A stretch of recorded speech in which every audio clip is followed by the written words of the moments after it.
আসসালামু আলাইকুম রহমতুল্লাহি ওয়া বারাকাতুহু। সম্মানিত দর্শক, দুটো ঘটনা ঘটেছে। একটি দিল্লি বিমানবন্দরে, আরেকটি দুবাই আন্তর্জাতিক বিমানবন্দরে অথবা দুবাইয়ের কোনো শপিং মলে।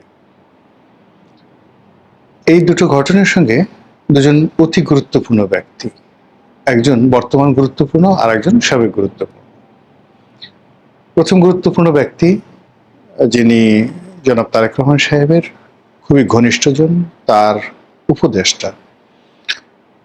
উপদেষ্টা মিনস তিনি যে তথ্য মন্ত্রণালয় সংক্রান্ত মিডিয়া সেল আছে, প্রচার আছে, প্রোপাগান্ডা আছে, anything related to information ministry, এই বিষয়ে প্রধানমন্ত্রীকে পরামর্শ দেন ডক্টর জাহিদুর রহমান।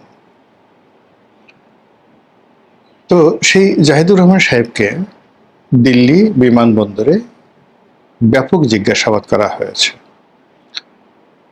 ঘন্টার পর ঘন্টা তাকে বসিয়ে রাখা হয়েছে এবং অবস্থাটা এমন হয়েছে, কি হয়েছে আমরা কিচ্ছু জানি না। কিন্তু যেটা পত্রপত্রিকায় এসছে যে প্রতিমন্ত্রীর মর্যাদার সম্পন্ন ডক্টর জাহেদ, উনি হলেন একেবারে জনাব তারেক রহমান সাহেবের ছায়া, অতি গুরুত্বপূর্ণ ব্যক্তি। মানে তাকে কোনো কিছু অপমান করা মানে প্রধানমন্ত্রীকে অপমান করা, তাকে অপমান করা মানে প্রধানমন্ত্রীর কার্যালয়কে অপমান করা। এবং তার মর্যাদা ইনফরমেশন মিনিস্টার জনাব জহির আছেন তার ঊর্ধ্বে। এর কারণ হলো জনাব জহিরুদ্দিন স্বপন, তাকে পরামর্শ দেওয়া, তাকে চেক অ্যান্ড ব্যালেন্স করা, তার কাজ তদারকি করা থেকে শুরু করে সমস্ত কাজগুলি সাধারণত অতীতে আমরা দেখে এসেছি যারা প্রধানমন্ত্রী কার্যালয়ে প্রধানমন্ত্রীর উপদেষ্টা রূপে থাকেন, মন্ত্রী পদমর্যাদায়, তাদেরই ক্ষমতা বেশি মন্ত্রীদের তুলনায়। ফলে যে সকল মন্ত্রণালয়ে উপদেষ্টা আছেন, আপনি ধরে নিতে পারেন যে সে সকল মন্ত্রণালয়ে প্রধানমন্ত্রী নিজে সরাসরি তদারক করেন তার উপদেষ্টার মাধ্যমে। তো সেই অর্থে ডক্টর জাহিদুর রহমান কোনো যেন ব্যক্তিত্ব নন। He is representing as a whole government, as a whole in person জনাব তারেক রহমান। তো তাকে দিল্লি বিমানবন্দরে যে ঘটনাগুলো ঘটানো হলো, বা তিনি যে বিরূপ পরিস্থিতিতে পড়লেন, তিনি সেখান থেকে যেভাবে ফিরে আসলেন, বা তাকে ফেরত পাঠানো হলো, তার পাসপোর্ট ফেরত দেওয়া হলো, অথবা তিনি পাসপোর্ট ফেরত নিয়ে এলেন, হোয়াট এভার মেবি, এটি বাংলাদেশের রাজনীতির একটি টার্নিং পয়েন্ট। এই বিষয় নিয়ে আলোচনা করবো। এটি হলো প্রথম। দ্বিতীয় যে বিষয়টি, সেটি স্বয়ং সালাউদ্দিন সাহেব স্বরাষ্ট্রমন্ত্রী, তিনি সংসদকে জানিয়েছেন যে বাংলাদেশের সাবেক আলোচিত আইজি, যাকে মানে গ্রিক যে ম্যাথোলজি, সেই গ্রিক ম্যাথোলজির মহাপুরুষ হিসাবে পুলিশের যারা কর্মকর্তা, তার জমানাতে তিনি যখন আইজি ছিলেন তাকে ওইরকমই মনে করা হতো, যে তিনি গ্রিক দেবতার মতো পুলিশকে বাঁচিয়েছেন, পুলিশকে রক্ষা করেছেন, এবং বাংলাদেশ পুলিশ বলতে আসলে বেনজির, এরকম একটা ভাবমূর্তি তিনি তৈরি করেছিলেন। তিনি এরকম একটা ভাবমূর্তি তৈরি করেছিলেন, তিনি জঙ্গি নাটক করেন অথবা তিনি জঙ্গি দমনে পৃথিবীর সেরা পুলিশ কর্মকর্তা। তিনি এরকম একটা ভাবমূর্তি তৈরি করেছিলেন, তিনি শেখ হাসিনা, তিনি আওয়ামী লীগ, তার উপরে কোনো মন্ত্রী নেই, তার উপরে কোনো স্বরাষ্ট্রমন্ত্রী নেই, তার উপরে কোনো জেনারেল নেই। এমনকি সেনাপ্রধান জেনারেল আজিজ এবং ডক্টর বেনজির যখন পাশাপাশি দাঁড়াতেন, মনে হতো ডক্টর বেনজির ইজ এ বস। সবাই ধরে নিয়েছিলেন যে তিনি রিটায়ার্ড করার পরে প্রধানমন্ত্রীর স্বরাষ্ট্র বিষয়ক উপদেষ্টা হবেন, অথবা স্বরাষ্ট্রমন্ত্রী হবেন, অথবা ইলেকশন করবেন। কিন্তু বিধিবাম যে কোনো কারণে হোক না কেন, প্রধানমন্ত্রী শেখ হাসিনা তার উপর থেকে বিশ্বাস এবং আস্থা হারিয়ে ফেলেছিলেন, অথবা কালের কণ্ঠসহ বিভিন্ন জায়গাতে তার বিরুদ্ধে যে সকল নিউজ এসছে, সে সকল নিউজের প্রেক্ষিতে তিনি ধরে নিয়েছিলেন যে এখন বেনজিরকে সাহায্য করা বা তাকে ওন করা সরকারের জন্য ভালো হবে না। তো সেই মানুষটি দুবাইতে গ্রেপ্তার হয়েছেন, যেটি সালাউদ্দিন সাহেব জানিয়েছিলেন, এবং গ্রেপ্তার হয়েছেন। এখানে অনেকগুলো বিষয় স্পষ্ট হয়ে গেছে। যেহেতু পার্লামেন্টে একজন মন্ত্রী বলেছেন, it means there is a legal bindings. মন্ত্রীর বক্তব্যটা হলো, বাংলাদেশের দুর্নীতি দমন কমিশন যে অভিযোগ বা মামলা দায়ের করেছে, সেই মামলার প্রেক্ষিতে দুর্নীতি দমন কমিশনের যে আপনার অথরিটি রয়েছে, তারা কোর্টকে বলতে পারে যে এর পাসপোর্ট সিজ করা হোক, একে বিদেশ ভ্রমণে বাধা দেওয়া হোক, এবং কোর্ট সেই কাজটি করে। তারা যে কোনো ফাইল তলব করতে পারে, তারা পুলিশকে, বাংলাদেশ পুলিশকে বলতে পারে যে এর বিরুদ্ধে আন্তর্জাতিক অঙ্গনে রেড অ্যালার্ট জারি করো। তো বেনজির সাহেবের বিরুদ্ধে কোর্ট কাছারিতে অসংখ্য নিয়ম করা হয়েছে, অসংখ্য যাকে বলা এম্বার্গো দেওয়া হয়েছে। তার সঙ্গে সঙ্গে বাংলাদেশ পুলিশের মাধ্যমে একটি রেড অ্যালার্ট জারি করা হয়েছে ইন্টারপোলে। স্বরাষ্ট্রমন্ত্রীর যে বক্তব্য সেটা হলো যে বাংলাদেশ পুলিশের অনুরোধে, কার্য দক্ষতায় এবং দুর্নীতি দমন কমিশনের কারণে দুবাই পুলিশ এবং দুবাই সরকার এবং দুবাই কর্তৃপক্ষ সম্মিলিতভাবে পলিটিক্যালি, অ্যাডমিনিস্ট্রেটিভলি এবং জুডিশিয়ারির যে এখতিয়ার আছে সবকিছু প্রয়োগ করে বেনজিরকে সেখানে গ্রেপ্তার করা হয়েছে, এবং সরকার আশাবাদী খুব দ্রুত তাকে বাংলাদেশে ফিরিয়ে এনে তাকে বিচার করা হবে। এটা মোটামুটি 4-5 ঘন্টা এই নিউজটি বাংলাদেশের যে সামাজিক মাধ্যম সেখানে নিদারুণভাবে প্রকাশিত হচ্ছিল। কিন্তু 4-5 ঘন্টা পরে যেটা জানা গেল যে আসলে তিনি গ্রেপ্তার হননি, তাকে গ্রেপ্তার করা হয়নি, কেউ বললো তাকে ছেড়ে দেওয়া হয়েছে। অনেকে বলার চেষ্টা করলো যে তিনি মার্কিন স্যাংশনের অধীন থাকার কারণে ইউরোপ তার জন্য আসলে নিরাপদ ছিল না, তিনি পর্তুগালের পাসপোর্টধারী। তো কাজেই তিনি ইচ্ছে করে দুবাইতে এসে, তার দুবাইয়ের যেহেতু রেসিডেন্ট পারমিট আছে, সেই রেসিডেন্ট পারমিট অনুযায়ী তিনি দুবাইতে বসবাস করার জন্য এসেছেন, এবং সেই বিষয়ে পরামর্শ করার জন্য, কথা বলার জন্য তিনি ইমিগ্রেশন অফিসে গিয়েছেন। This is one. সেকেন্ডলি কেউ বলেছেন যে তিনি ভালো করে জানেন যে ইন্টারপোলের রেড অ্যালার্ট কি কি ক্ষতি হতে পারে। দ্বিতীয়ত তিনি মার্কিন যুক্তরাষ্ট্রের স্যাংশনের অধীন, কাজেই দুবাই সরকারের যে লিগ্যাল বাইন্ডিংসগুলো রয়েছে সেই লিগ্যাল বাইন্ডিংসের মধ্যে তিনি ঢুকতে চাচ্ছেন। তো সেটা ঢোকার জন্যে তিনি সেখানে ইচ্ছে করেই এমন কিছু করেছেন যার ফলে সেখানে তিনি আইনগত সুবিধা পান, লড়াই করতে পারেন এবং সময় ক্ষেপণ করতে পারেন এবং দুবাইতে বসবাস করতে পারেন। তো এই গেল ডক্টর বেনজিরের অবস্থা। এখন আমি আবার জাহিদ সম্পর্কে ফিরে আসি। তার আগে বলে নেই যে ডক্টর জাহিদ এবং বেনজির দুজনের সঙ্গে আমার একটা চলনশীল পরিচয় ছিল। জাহিদ বয়সে আমার অনেক ছোট, কিন্তু তারপর আমি তার সঙ্গে আপনি আপনি করে কথা বলতাম। এর কারণ হলো তিনি সেই ব্যক্তিত্ব ধারণ করতেন। আমি সাধারণত দেখা গেল যে ইন জেনারেল যারা পলিটিক্স করে এরা বেশিরভাগ ক্ষেত্রেই তাদের সে বয়সে কোনো কারণে একটু ছোট হলেই তুমি করে বলার চেষ্টা করেন। তারপরও সব ক্ষেত্রে এটা পলিটিশিয়ানরা পারেন না। জাহিদ এরকম একজন মানুষ, সে আসলে সবার কাছে এত ফ্রি না, এত অ্যাভেলেবল হয় না। তার সঙ্গে 4-5টা টক শো করেছি এই এতটুকু পর্যন্ত, কিন্তু ইন পার্সন তার সঙ্গে কখনো আমার টেলিফোনে কথা হয়নি। আবার টক শো এর আগে আমাদের মধ্যে কোনো আলাপ আলোচনা হয়নি।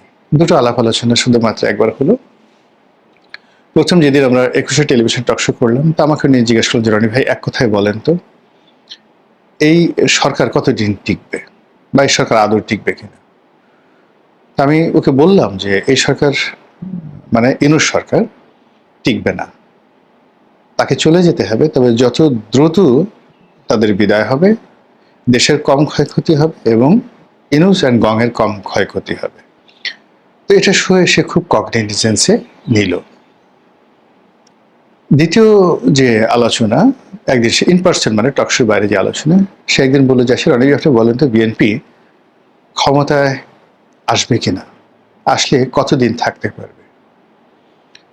আমি বললাম যে বিএনপি ক্ষমতায় আসছে, কিন্তু বিএনপি কতদিন ক্ষমতায় থাকবে এটা শিওর করে বলা যাচ্ছে না। মানে তারা যে 5 বছর মেয়াদ উত্তীর্ণ করতে পারবে এটা যেভাবে আমি নিশ্চিত হতে বলতে পারছি না। দেশি বিদেশি বহু চক্রান্ত আছে। আবার তারা যে 6 মাস থাকতে পারবে এটাও বলা যাচ্ছে না। বেশ তো দোষিকের মাঝামাঝি। তো সে শুনলো, শোনার পরে আমি জানতাম না, মানে আমার একটা নির্বুদ্ধিতা এখানে যে আমি জানতাম না যে তার সঙ্গে তারেক জিয়ার বিএনপির আদৌ কোনো সম্পর্ক আছে। আমার একটা ধারণা ছিল যে তার সঙ্গে হয়তো সে মাহমুদুর রহমান মান্নার যে দল, সেই দল করে, টিভি টক শো করে, ইত্যাদি ইত্যাদি। কিন্তু পরবর্তীতে দেখা গেল যে অনেকগুলো ঘটনা একসঙ্গে ঘটেছে, যেটা আমি তার সম্পর্কে আরো খুব সারপ্রাইজ হয়ে গেছি যে আমার মতো চুনোপুঁটি বা আমার মতো আদার ব্যাপারী হয়ে জাহেদের মতো জাহাজের খবর রাখা অসম্ভব ব্যাপার। যখন জানলাম যে তার সঙ্গে রুমিন ফারহানার একটা সম্পর্ক আছে, এটা ওপেন সিক্রেট, আমি খুব আশ্চর্য হয়ে গেলাম। রুমিন ফারহানাকে আমি অনেক আগের থেকে চিনি, just like my younger sister, আমাদের পাশাপাশি বাসা, ব্যক্তিগত সম্পর্ক অসাধারণ।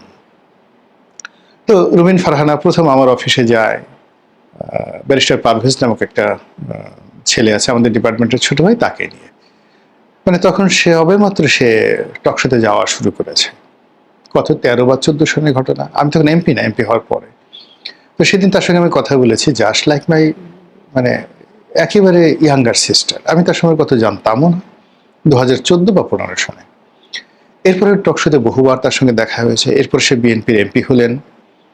মানে সবসময় আমি দেখেছি তার অনেক যাকে বলা হয় ব্যক্তিত্ব রয়েছে, বন্ধুত্ব রয়েছে, সহজ সরলতা রয়েছে, আবার যাকে বলা হয় বিক্ষুব্ধতা রয়েছে। ফলে সে একটা ব্যারিকেড তৈরি করে, সেই ব্যারিকেডের বাইরে ইচ্ছা করলে কেউ এগোতে পারে না। সবার সঙ্গে তার একটা ভালো সম্পর্ক, এমনকি শেখ হাসিনার সঙ্গে তার ভালো সম্পর্ক ছিল। তো সেই রুমিন ফারহানার সাথে ডাক্তার জাহিদের যে সম্পর্ক, এটা আমি যদিও বিশ্বাস করিনি, কিন্তু যদি এটা হয়ে থাকে 1%, বিকজ এটা নিয়ে ডক্টর জাহিদের বউ বা স্ত্রী সে বহু কথা বলেছেন এবং এটা রীতিমতো ভাইরাল। কিন্তু অবাক করার ব্যাপার হলো রুমিন ফারহানা নিজে এবং ডক্টর জাহিদ দুজনে এটা নিয়ে একটা ট্রু শব্দ করেনি। আর আমাদের সোসাইটি দুজনের পার্সোনালিটি এরকম যে তাদেরকে ইন পার্সন কেউ জিজ্ঞাসা করতে সাহস পায়নি বা সুযোগ পায়নি। তো সেদিক থেকে জাহিদ দুর্বোধ্য। এরপর ইউনূসের জামানাতে গিয়ে দেখলাম ডক্টর বদিউল আলম মজুমদারের সঙ্গে কি একটা কমিটিতে সে অন্তর্ভুক্ত হয়ে গেলেন। তারপরে দেখলাম যে সে বিসিএস এর যে ভাইভা বোর্ড, সেই ভাইভা বোর্ডের মেম্বার হয়ে গেলেন। আমি অবাক হয়ে গেলাম যে হাউ ইট ইজ পসিবল। মানে সে তো আপনার আমার মতো না। আমি তো জীবনে আওয়ামী লীগ জামানাতে সংসদ সদস্য হওয়া সত্ত্বেও যেমন মানে পার্লামেন্ট, সংসদীয় কমিটি, এর বাইরে আমার কোনো অ্যাক্টিভিটিস ছিল না। তারপরে মানে এই যে এত কিছু করছি, করার পরেও মানে কোনো একটা সংগঠনের সাথে কোনো একটা সভা সমিতি সেমিনারে গিয়ে একেবারে চিফ গেস্ট হবো, ওইরকম কোনো অবস্থা আমার হয়নি, যেটি জাহিদ করেছে।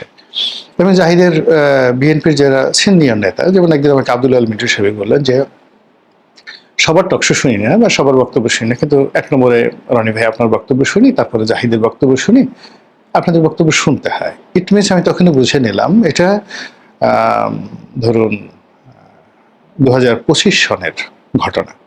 কাজী জাহিদের লেভেল বিএনপির ওই পর্যায়ে যে আব্দুল আল মিন্টু সাহেবের মতো মানুষ তার বক্তব্য শুনে, কিন্তু জনাব তারেক রহমান তার উপদেষ্টা রূপে তাকে নিয়োগ দেবেন।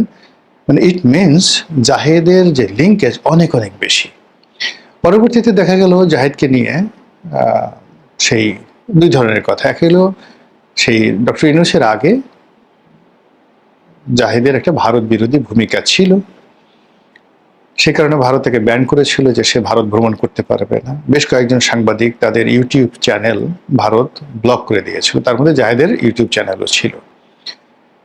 আবার এখন যেটা শুনছি সেই পিনাকি যারা আছেন তারা বলেন যে ডক্টর জাহেদকে কষা জাহেদ বলেন। মানে তার চেহারা ছিল দেখে মনে হয় সে সবসময় কোষ্ঠকাঠিন্যতে ভুগেন, তার রীতিমতো টয়লেট হয় না, এবং যাদের টয়লেট হয় না তাদের অনেক গুঁড়াকির্মি থাকে, তাদের পেট ভরা চিড় থাকে, মেজাজ গরম থাকে, শরীর কষা হয়, তাদের রক্ত শূন্যতা থাকে, হাজার রকম প্রবলেম থাকে। যেহেতু পিনাকি ডাক্তার, তো কাজেই জাহেদকে ছোট করার জন্য যে ভাষাটি ব্যবহার করলে জাহেদও ডাক্তার সে কষ্ট পাবে, ঠিক সেই রকম তার নাম দিয়েছে কষা জাহেদ।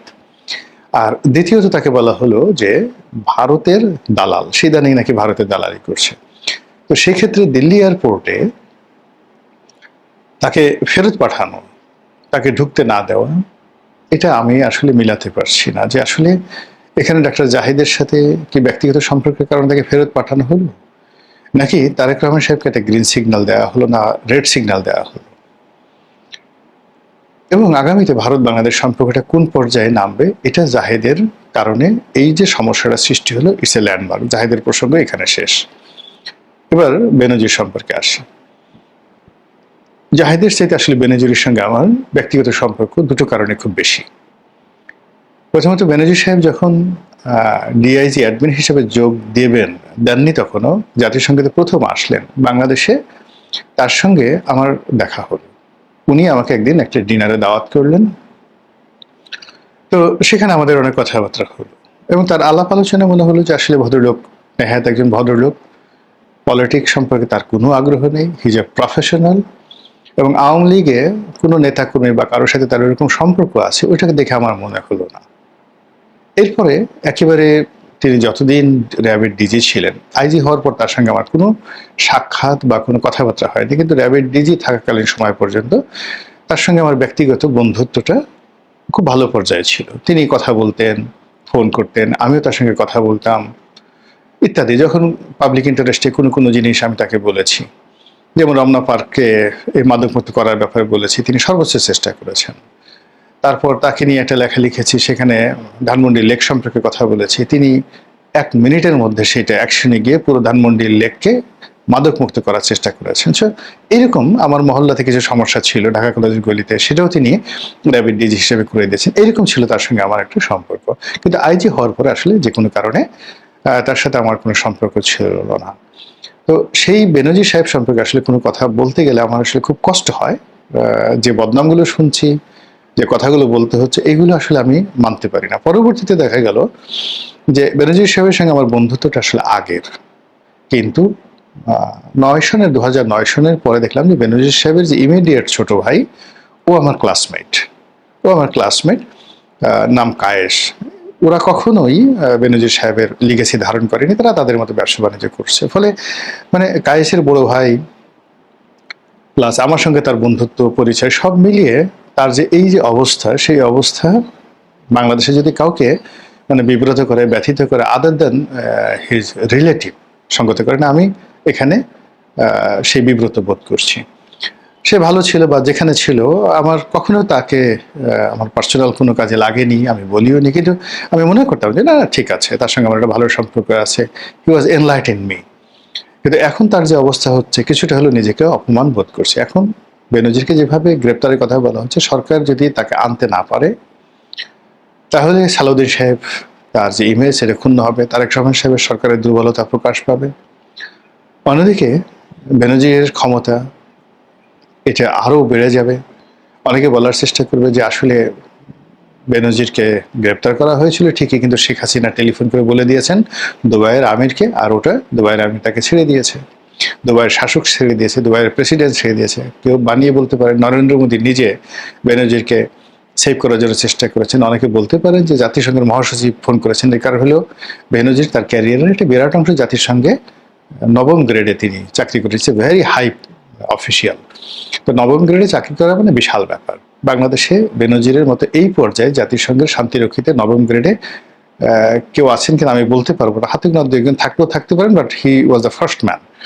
তো কাজে জাতিসংঘের মহাসচিবের সঙ্গে জাতিসংঘের সব জায়গাতে, বিশেষ করে ইন্টারপোলে তার একটা মানে কানেক্টিভিটি আছে। সে যেভাবে পর্তুগালের পাসপোর্ট নিয়ে ইউরোপ, আমেরিকা, মধ্যপ্রাচ্য দিদারছে ঘুরে বেড়াচ্ছেন, এবং যেটি সোশ্যাল মিডিয়াতে আসছে যে এই দুবাইতে আসার আগে তিনি সৌদি আরবে বেশ কয়েকবার গত 1-2 মাসে গিয়েছেন, পর্তুগালে গিয়েছেন, ইউরোপে গিয়েছেন, ব্যাংককে এসেছেন, সিঙ্গাপুরে এসেছেন। সো সেই মানুষটি অল অফ এ সাডেন তাকে সেখানে গ্রেপ্তার করা হবে। তো এটা যদি সত্য হয়, বাংলাদেশে ফিরে আসে, সরকারের জন্য এটা অবশ্যই বিরাট সফলতা। কিন্তু কোনো কারণে যদি বেনজির স্কেপ হন, ছাড়া পান, বা তিনি বুক ফুলিয়ে ঘুরতে পারেন, আপনি ধরে নেবেন all credits goes to Sheikh Hasina, all credits goes to Awami League, Bharat, Narendra Modi. কত মানুষ কত গল্প বানাবে এবং গল্প, এই যে যেমন আপনি দেখেন নরেন্দ্র মোদী যখন দুবাইতে যান, দুবাইয়ের যিনি এখন শায়ক রয়েছেন, শেখ রয়েছেন, শাসক রয়েছেন, তো যুবরাজ রয়েছেন, তিনি তাকে কিভাবে জড়িয়ে ধরেন। কাজেই দুবাই বলতে বোঝায় নরেন্দ্র মোদীর একটা প্রভাব। সবাই বলতে পারে শেখ হাসিনা নরেন্দ্র মোদীকে বলেছেন, নরেন্দ্র মোদী দুবাইয়ের শাসককে বলেছেন, বেনজির ছাড়া হয়ে গেছেন। তো এই যে একটা অবস্থা, সেই অবস্থা যে চলছে, ইট মিনস রাষ্ট্র হিসেবে আমরা কি আসলে খুব শক্তিশালী হয়ে পড়েছি নাকি দুর্বল হয়ে পড়েছি, এই প্রশ্নটা করার সময় এসে গেছে। মহান আল্লাহ আমাদের সবাইকে হেদায়েত দান করুন এবং হেফাজত করুন। আসসালামু আলাইকুম ওয়া রাহমাতুল্লাহি ওয়া বারাকাতুহু।